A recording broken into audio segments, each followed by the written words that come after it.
Everybody, Bryan Alvarez here, After Dark Radio, live every Wednesday, 2 Pacific, 5 Eastern, Sports Byline USA, as well as our YouTube channel, video.f4wonline.com, and twitch.tv/F4W video. If you're listening to this on podcast, you can join us live every Wednesday, 2 Pacific, 5 Eastern. And it is a non-guest show this week, and so you know what that means? It's going to be an exciting one with me. We have got a lot to talk about today, including a lot of news, a lot of very weird news over the past week, not the least of which is a story that it's not funny, but it's not every day that you hear about a man who has been sentenced to life in prison for killing his friend because he feared his friend was going to feed him to Bigfoot. So we're going to tell you about that story. California, the home of Sports Byline USA, taking steps towards officially recognizing Bigfoot as the state cryptid. Yes, there's going to be a state cryptid. And we've got news on drone incursions and actually we'll do the audio of this one. A meteorologist doing the weather, and as he's doing it, he sees a UFO. And we'll play that audio for you here later on in the program. Lots of news to get into here today. And we're going to take your feedback. What I'm looking for today is what's weird about where you live. I got the Maltby Cemetery, 13 Steps to Hell. What do you have in your town? If you've got a weird story, it doesn't have to be paranormal.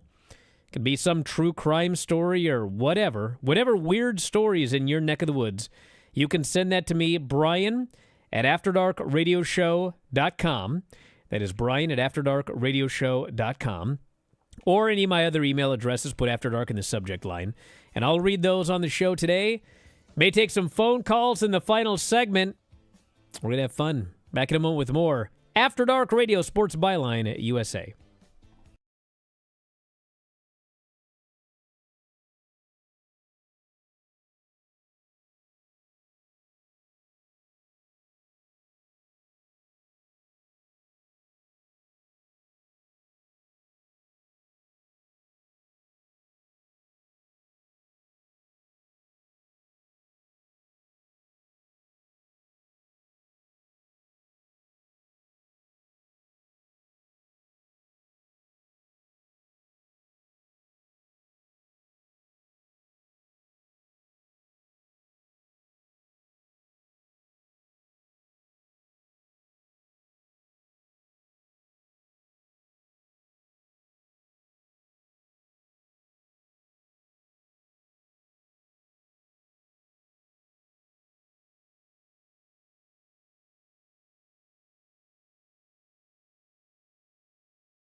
Dark Radio, flying solo here today. It's just me. We got no guest. Although last week, if you missed the show, we got a lot of great feedback on last week's show. Robin Warder, The Trail Went Cold podcast. True crime podcast, explores baffling unsolved mysteries and cold cases. And you can check that show out in our archives if you're a subscriber, WrestlingObserver.com, or if you just want podcasts. They're mostly wrestling podcasts, but you do get all of the After Dark shows. And we have a subscription that you can check out on Apple Podcasts or Spotify or YouTube. And the addresses are f4wonline.com/Apple, f4wonline.com/Spotify, f4wonline.com/YouTube. YouTube, you can watch the shows. And Apple and Spotify, you can just get all of the podcasts, wrestling and After Dark related. And the Robin Warder show is up there. And subscribers get bonus content on the when the guests come on. We had an extra 30 minutes with Robin if you are a subscriber. And I think it might have taken place in the subscriber portion. But for those of you who are wrestling fans, we did talk about Dino Bravo and some others as well. So check out the Robin Warder show last week. And today on the show, because we have no guest, that means that you, dear listener, are the guest. And so you can contact us here today. Comments on anything that is related to this show. No wrestling content. But if you have anything you want to talk about regarding last week's show or the topic of today, which is what weird thing has happened in your neck of the woods, and pretty much anywhere in this country, in the world, really. I mean, within 50 miles, something weird happened.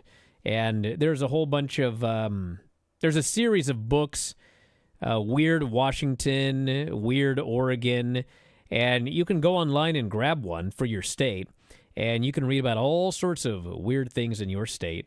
And I had brought up on a previous show the story of the Maltby Cemetery, which I can tell here briefly in a moment. But, you know, some other people had sent in some stories from where they were at. And so I'm going to read some of those today. If you have a weird story from your town, it can be paranormal or non-paranormal, as long as it's weird, send it to me, Bryan, at AfterDarkRadioshow.com. That is Bryan at AfterDarkRadioshow.com. Or if you have any of my other wrestling-related email addresses, just put After Dark there in the subject line. And very quickly, the Maltby Cemetery story. There is a town called Maltby. It's about 15 minutes from my house. And there was a place called the Maltby Cemetery. And when I was in high school, so this would have been the early 90s, all the kids talked about the Maltby Cemetery. And allegedly, it was back in the woods. It wasn't like, you know, you drive down the road, public park. I mean, this cemetery was out in the woods. I don't know if it was like a pioneer cemetery, which we have several of here in Bothell, actually. There's a Bothell Pioneer Cemetery, which, I mean, there's nowhere to park because it's not like anyone new is buried there. But you basically have to walk down this trail through the woods, and then all of a sudden you see the little sign. And that's the Bothell Pioneer Cemetery. But the Maltby Cemetery, allegedly, it's way out in the woods, and it was supposedly haunted or whatever. But the big thing was they had a hole in the ground with 13 steps down. And nobody was brave enough to go down the 13 steps. But if you did get to the bottom, allegedly, you would end up in hell. And that was, of course, the legend. And, you know, what happened was the Maltby Cemetery was built over. I think they built houses and condos or something there. And the only way to get to it by that time was you had to, like, sneak through people's yards. And the people who lived there weren't down with that. So I never got to the actual Maltby Cemetery. I got to the housing development, but I never actually saw the cemetery itself. And, of course, as with all local urban legends that kids like to tell, it's like everybody had a different story. You know, some people claimed they'd been there and, there's a hole in the ground and the steps go down. And then other people were like, there's a mausoleum and you climb up on top of it and then there's steps. So anyway, it was, whatever. But I did learn later years later that, I think the Maltby Cemetery story is in Weird Washington, that book, but apparently it is not exclusive to the Maltby Cemetery. And I have since learned in later years that the legend of the local cemetery with the 13 steps to hell is a story that is told in various cities around this country. And it's basically like the old school vanishing hitchhiker, the urban legend that everybody's heard, the friend of the friend. And apparently the 13 steps to hell is one of those things. But that is one of many local legends around here. Maybe I could tell others later, but that's my usual go-to. So we'll look at some of the emails here. We got a lot of news to get into later on, but this fella here, Greg, says, I am a newer listener to all of the pods. I live in a town called Atco, New Jersey. It's a small rural town, almost exactly halfway between Philadelphia and Atlantic City. It's a nice place. I lived here for years, but there's definitely some weirdness about it. For starters, there's a story of the Atco ghost. It is one of the few things our town is famous for, along with the now closed Atco Raceway drag strip. Basically, a young boy was playing with his ball on a street off our main state highway here back in the 50s, and a drunk driver hit him when he chased his ball into oncoming traffic. The legend is that if you go to this exact spot, which has been landmarked by the townsfolk at night, turn the engine off, flash the high beams, and sit in silence, you'll see the boy chasing his ball, and you'll even hear the sound of the ball bouncing. I lived in this town since I was a kid. I've gone to see The Ghost twice, never seen it, but that does make me an outcast because I'm one of the few in town who says they've never seen it. I've been in a car with people who say they'll be seeing it, and I see nothing. But this bit of pseudo-tourism leads to another weird thing in my town, the Pineys. The road that the Atco ghost bit takes place on turns into a dirt road entrance to the extremely large forest we have here in South Jersey called the Pine Barrens. I know about the Pine Barrens. Could talk about the Jersey Devil someday. There have been a lot of incidents over the years where people will go to see the Atco ghost, which would have the car's rear facing the dirt entrance to the woods. And while they may or may not see the Atco ghost, they do end up seeing a group of Pineys chasing them out of the area on feet and trucks with weapons in hand. This is more fact than the fictitious Atco ghost. So, what are the Pineys? He says, the best way I can think of describing them would be if you took two of the biggest hillbillies you've ever seen, had them breed children for decades, had those children breed for decades, had those children breed for decades. They're all raised off the infertile land of the Pine Barrens, living deep in one-room shacks in the darkest parts of the woods, almost completely cut off from society. So you're telling me that the Atco ghost you're telling me is fictitious, but you're telling me that the Pineys are legit? And he has a bunch of stories about the Pineys here. And I guess we'll have to follow up on that and see if that's the case or if he's made up part of this story. But he says they have Saturday and Sunday yard sales every week, rain, sleet, or snow. Not uncommon to find something you've thrown away for sale at their home when you drive past. That would certainly be unusual. Sometimes I read some of these and I'm wondering, what's this guy's story here? But that's the story of the Pineys, he claims, and the Atco ghost. And he's included a couple of links here. If you go to weirdnj.com, there's a story on the Atco ghost. And yes, there is a Wikipedia on the Pineys. So you can go up and read that as well. That's Gregory. Back in a moment with more After Dark Radio.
Back in the show, Bryan Alvarez here, After Dark Radio. And in fact, checked out Wikipedia, and it's no joke, these pineys.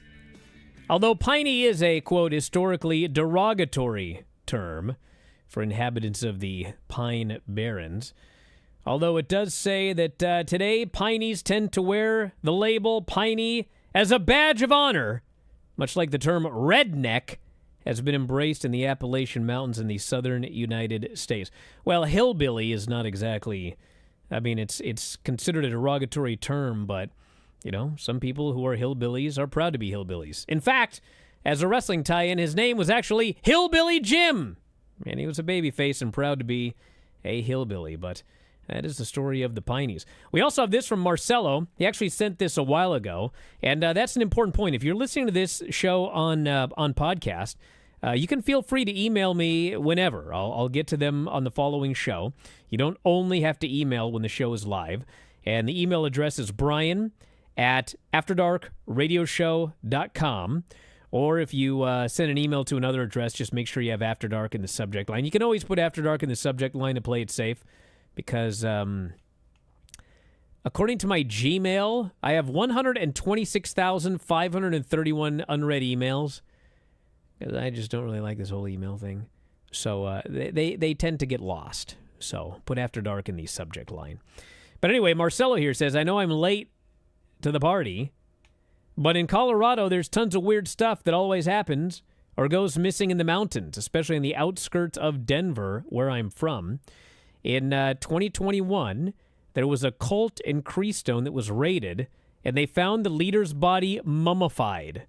You can go on Wikipedia and search for Love Has Won. And he says, the other thing is that I used to live near somewhere called Riverdale Road, which is one of the most haunted roads in the U.S., supposedly. When I was younger, we, quote, investigated it numerous times, but never found anything. Hey, when you're a kid, you investigate all these things. I mean, Ryan in Cumberland asked if anyone had ever been arrested looking for the Maltby Cemetery. And I don't know. No one I knew ever was. But we certainly were told, get out of here, we're going to call the cops, you're trespassing. So maybe it happened one time or another, but that was that. And he's got an article here about the road as well from 9news.com. 11-mile stretch of road between Brighton and Thornton, near Denver, a few miles from Denver, home to urban legends of hauntings and phantom joggers. The phantom jogger story, as I'm sure some of you are aware, is an old school urban legend. Many of you listening to this right now probably, Snopes. I think it's Snopes, the urban legend site. But I'm so old that I predate Snopes and the internet. And I remember when you had to buy a book. J. Harold Brunvan, I think was his name. And he wrote the book The Phantom Hitchhiker. And it had all of these urban legends, the old school urban legends. And it's actually, if you can find it, I should actually see if you can still buy it. But it would be a really fun book to go back and read because, the more things change, the more they stay the same. I would bet that a lot of the stories that you hear nowadays, I mean, you can trace back long before the story of the Phantom Hitchhiker. And how about this? In the same article about this stretch of road, the location of so-called Joggers Hill is rumored to be near 120th Avenue. There are different accounts about where you can find the gates of hell. Does that sound familiar? What a coincidence. So the Phantom Jogger, the basic story of the Phantom Jogger, Phantom Hitchhiker is someone's driving down the road. Obviously, these are old urban legends because, not a lot of people hitchhike or pick up hitchhikers nowadays, but driving down the road, hey, there's a hitchhiker. Pick up the hitchhiker. Hitchhiker gets in the car. Hitchhiker's always got some weird stories, wants to talk about Jesus or this or that, and always sits in the back seat. That's an important detail. And then, where do you want to go? I want to get dropped off here. So, you do the big drive. Hitchhiker's talking about Jesus or whatever. And then you get to wherever the hitchhiker wanted to be dropped off, and you turn around, the hitchhiker's gone. get out of the car. Where'd this guy go? What's going on?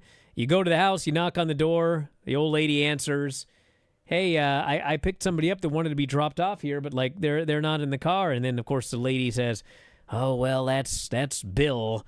He died 30 years ago. And the story is that he had picked up a phantom hitchhiker.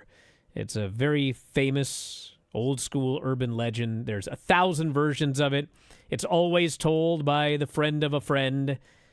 And that's that. All right, we have got this. Brian, I'm from New Waterford, small town in Cape Breton, Nova Scotia. As long as I can remember, we have had an air raid siren that goes off at 8:30 p.m. every single night. Apparently, it was used for a curfew back in the day, and for whatever reason, they just kept on doing it. Sort of become a tradition for our town. We call it the 8:30 whistle. Dogs howl at it. Unsuspecting visitors are left confused and scared when they hear it. You don't say. I will never take my kids to Cape Breton, Nova Scotia. Kids hate alarms and loud noises. And that happening at 8:30 every night, no buys. And what a creepy noise, too. The air raid siren. This person here says, hey, it's your pal Hub. Around New Year's, I finally got to take a short drive to Heber Overgard, Arizona, and I got to visit Travis Walton's phone booth.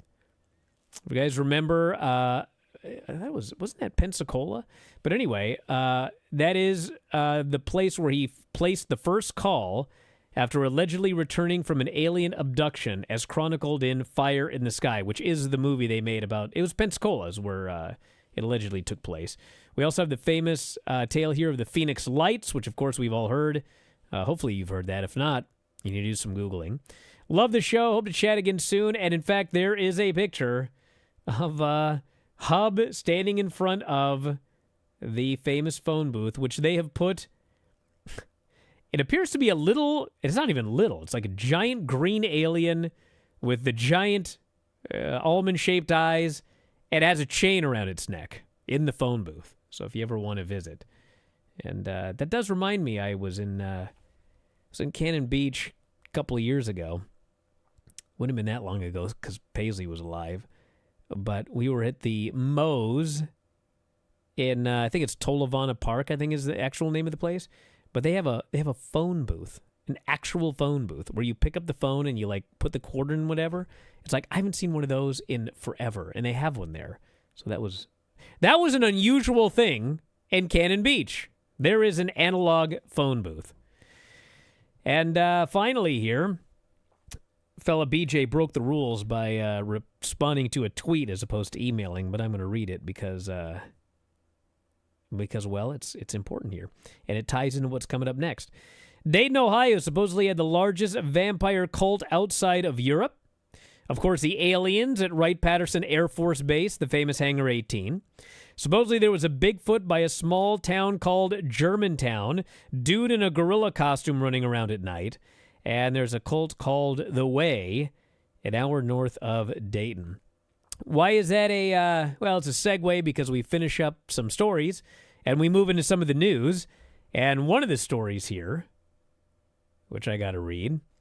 So he writes here, supposedly a Bigfoot by a small town called Germantown, dude in a gorilla costume running around at night. So I was listening to Coast to Coast. There's a guy on a couple of weeks ago, about a week ago, and he was talking about the Patterson-Gimlin film. And he made the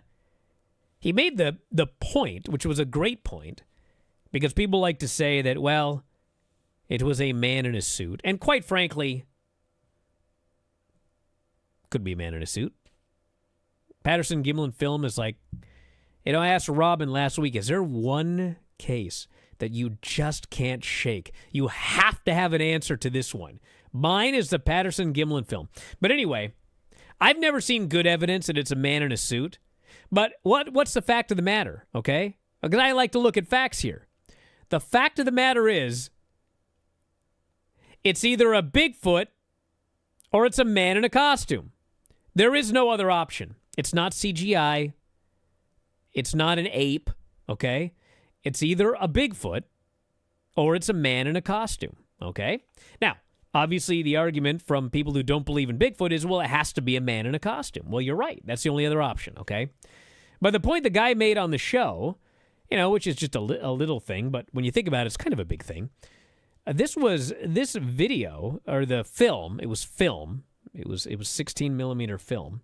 This film was shot in the woods during hunting season. So that's not like proof of anything other than if it was a man in a suit, that was a pretty brave dude to dress up like a frickin' bear and run through the woods in the middle of Bluff Creek, California. Because, you don't want to be shot, which I guess is a terrible segue. But we do got to talk about this story here, which, it's not something really to laugh about, but it's preposterous, and it happened. This from KPEL965.com, KPEL Radio. In a tragic and truly bizarre case, fisherman Larry Sanders was found guilty of murder after killing his fishing buddy, who Sanders claimed planned to kill him first and then feed him to Bigfoot. Oklahoma fisherman Larry Sanders found guilty of first-degree murder after he choked his friend to death while fishing in the South Canadian River. I'll give you the whole story after the break, After Dark Radio.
In the show, Bryan Alvarez here, After Dark Radio. A couple of things. All right, first off, I think I conflated two stories. Pensacola was different. Travis Walton definitely was in, Heber, Arizona. Is that what it was? Pensacola is different, so I apologize for that. Second off, phone lines are open. If you want to give us a call here today, the phone number is 618-762-3275. That is 618-762-DARK. 618-762-3275. If you are calling from anywhere, including international callers, you can call absolutely free through your web browser on our international web browser line. I love that name. callinstudio.com/show/afterdark. That is callinstudio.com/show/afterdark. And we're going to go to the phones in a moment. But first, two quick things. That is to finish off the story about the man who killed his friend. Sanders, Oklahoma fisherman Larry Sanders, found guilty, first-degree murder, choked his friend to death. Sanders claimed the victim, his high school buddy Jimmy Knighton, was planning on killing him first and then float his body downstream to feed a Bigfoot. A 55-year-old had been fishing for catfish by hand with his high school buddy Jimmy, 52, in July of 2022. He claimed he spotted a 12-foot Sasquatch tromping around downstream. They got into an argument over a fish. Knighton shouted during the argument. Sanders believed Knighton was not just shouting, but actually summoning a Bigfoot to come and eat him. During the wild trial, MSN.com reports, Sanders told the court he suspected Knighton was planning on drowning him, floating his body downstream to feed the Bigfoot. A brawl between the men broke out. Sanders grabbed his pal by the throat, strangled him until he turned blue and died, he confessed to cops. He said during the trial, he continued to choke Knighton until he turned blue while a tribe of Bigfoot watched. Sanders' lawyer had planned on using an insanity defense. Sounds about right. But Sanders was reportedly shown to know right from wrong. He was sentenced to life in prison without the possibility of parole. Happened just 2 years ago. And in somewhat related news, at least Bigfoot, California is taking steps towards officially recognizing Bigfoot. California may soon have an official mythical creature.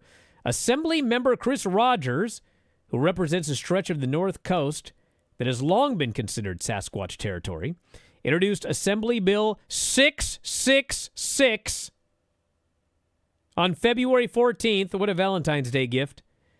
The bill aims to designate Bigfoot as the state's official cryptid, a term for creatures that some people believe to exist despite a lack of proof. Rogers' district spans Del Norte, Humboldt, Mendocino, Sonoma, and Trinity counties, a region known as the epicenter of Bigfoot lore. And two things. First off, they do talk about, in this article, the China Flat Museum and Bigfoot Collection in Willow Creek. And about a year ago, I don't even think I really talked about this, but I went to the Redwoods and stayed there. And while there, we went to the China Flat Museum and Bigfoot Collection, and it was a really cool place. I mean, they've got all sorts of Bigfoot memorabilia. They've got plaster casts. They've blown up the Patterson-Gimlin Bigfoot to like this giant poster size so you can see how big it allegedly was. It's a really cool place, and it's in Willow Creek, which is Bigfoot Central. It's on its way to Bluff Creek, where the Patterson-Gimlin film was shot. And also, in addition to that, I could probably do a whole show on this, where we stayed overlooked this beach. And I was looking through the BFRO files because, the Bigfoot Field Researchers Organization tracks Bigfoot sightings over the years.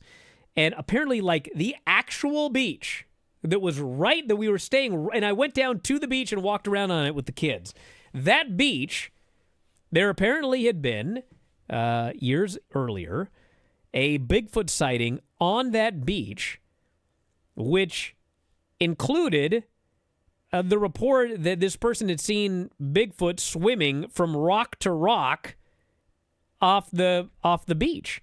And in fact, there were all these rocks off the beach. You'd have to, swim to them or whatever. But very rarely do you hear reports of swimming Bigfoot. But there was a report, and it was right where we were staying. I saw nothing, of course. But there was a report of Bigfoot swimming between the rocks right there in front of where we were staying. So that was, I thought it was pretty cool. All right, if you want to give us a call, as noted... Where did the calls go here? Did I just put that on another screen? Let's see. Yeah, I don't know what I do with the calls. Should I do it again? See if I can open it back up. Screwed up the entire thing. There's a caller on the line right now. All right, I did it right. So let's give it a shot. Yeah, you want to know a story, everybody? When I grew up, I was a big fan of Art Bell. You all know this story. That's why I do radio and everything. But because Art Bell did the show from his house, and he ran the entire show, he ran the board and he did all of that stuff and he took all of the calls, from day one, it was well, I'm going to do that. Do you know how much easier it would be to have Dom take the calls through Sports Byline? Do you know how much easier it would be to have somebody else do all of this stuff that I do? I just do it because that's the way Art used to do it. So every time I listen to this show, it's oh, the calls disappeared, and this or that or whatever. It's because I'm stubborn. Anyway, let's go to the phones. You're on the air. Who is this, and where are you calling from? This is Ryan from Cumberland, Maryland. The unbanned Ryan. Let's keep it good today. Okay, my topic is about weird things that happen in your neck of the woods. I don't know if you saw People's magazine story about my neck of the woods yesterday, that the Cyan group of, I guess they're serial killers, got arrested in Frostburg, which is right next to Cumberland. I did see that. Well, tell us about these people. Well, I guess one of them killed their landlord with a sword, which is pretty odd. That's unusual. And I guess one killed a Border Patrol agent. It might have been the same one that said they were connected. So I don't know if they've actually been officially charged or not, but I guess the way they're trying to get out of prison is they're saying they're vegan and they're going to die in prison if they stay in prison. So I guess that's their best defense. Interesting. And this is right by where you live, huh? Well, I used to live in Frostburg for 4 years. It's actually right next to Cumberland. How about that? All right. Well, let's see. I'm trying to find an article here so I could... Why don't you find an article and send it to me so I can read some of it here? So we can fill the people in on the rest of this story. I'll send you the People magazine story. Excellent. Thank you, Ryan. All right. Thank you very much for the call. See, that's how you do it, everybody. Keep it simple, just like Ryan did there. If you want to give us a call, the phone number, 618-762-3275.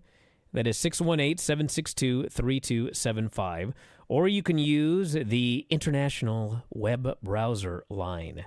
callinstudio.com/show/afterdark is the phone number. All right, we got more news stories here.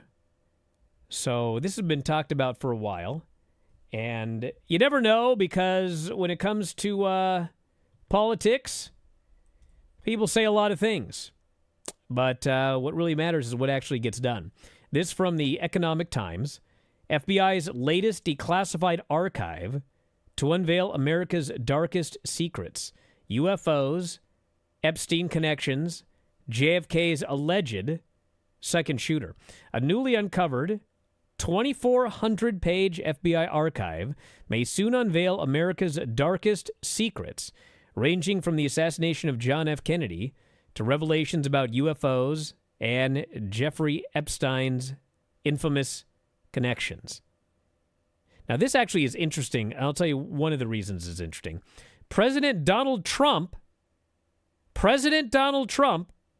signed an executive order mandating the declassification of all federal records related to the assassinations of JFK, Robert F. Kennedy, Martin Luther King Jr., proclaimed it was time for decades of secrecy to end, stating the American people deserve transparency and truth, It is in the national interest to finally release all records without delay. Now, I don't like to talk about politics on any shows, but I will say it's interesting because the whole Jeffrey Epstein thing, pictures surfaced of Epstein and Trump together. And, we had an election. Some people like Trump, some people don't. And a lot of the people that don't like Trump were like, oh, man, look at this. This guy was in with Jeffrey Epstein, And so the fact that Trump is giving the okay to declassify the Epstein documents, if that is the case here, and Epstein's connections, that tells me that he probably is telling the truth, that he had nothing to do with the guy, and he broke off his friendship long before. But I guess, we'll find out. That would be quite the story if he signed an executive order mandating the declassification of documents, and it turned out that he was involved. That'd be pretty weird now, wouldn't it? But anyway, apparently the effort, the lead, will be Florida Rep. Anna Pauline Luna. She has vowed to reveal the suppressed truths behind not only the JFK assassination, but also Epstein's sex trafficking network and UFO sightings. And so obviously now, JFK, everyone's been talking about the JFK one for decades. And perhaps we'll find out what happened, or at least find out perhaps if there is more information. Because obviously, as far as the government goes, there might be a lot of classified information about UFOs that would reveal that, hey, you know what? They are aliens. Their ships have crashed, etc. There's also the possibility that the government has no idea what's going on. And publicly, that is what they say, which is, we actually don't know what's going on. There are unidentified aerial phenomenon, but we don't know what they are. We don't believe they're alien craft. I mean, it's possible that that's true. I mean, a lot of times all you hear is how incompetent the government is, but then at the same time, people are like, well, the government's incompetent, but man, they've been doing a great job covering this up for the past 70 years or whatever. I don't know. Maybe, maybe not. But I guess we'll find out. Thing with, I went to Dealey Plaza. There was a WrestleMania in Texas. And I've told this story before, but when we were there in Texas, I wanted to go to Dealey Plaza, where JFK was shot. And, there's the Dealey Plaza, and there's the book depository and the whole thing. Now, if you've never been there, okay, if you've never been there, you watch the film, the Zapruder film, and maybe because of the way it's shot, maybe because of the number of people there, maybe because it's shot on film, maybe it's because it's JFK, maybe it's because of the most famous footage of all time, everything about it feels larger than life. When I went to Dealey Plaza, it was like, I'd never been there before, but it reminds me of like when you're a kid and you live somewhere and you move away, and then like you grow up and you go back to that place and you're like, my God, it's so small. I remember it being so big. It seems so big in the film, but when you're there live, it's like, it's a tiny little area. And you see where he was shot because they got the X, and then you see the book depository. I swear to God, my first thought was, that guy could have done it. It's like right there. So anyway, maybe we'll find out more when this stuff is declassified. Back in a moment, After Dark Radio.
The show, Bryan Alvarez here, After Dark Radio.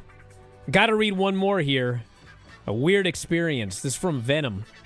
He says, when I was 5 years old, I remember I was living with my mom, and she was being really difficult, and I just prayed that I could go see my dad, who I hadn't seen in a really long time.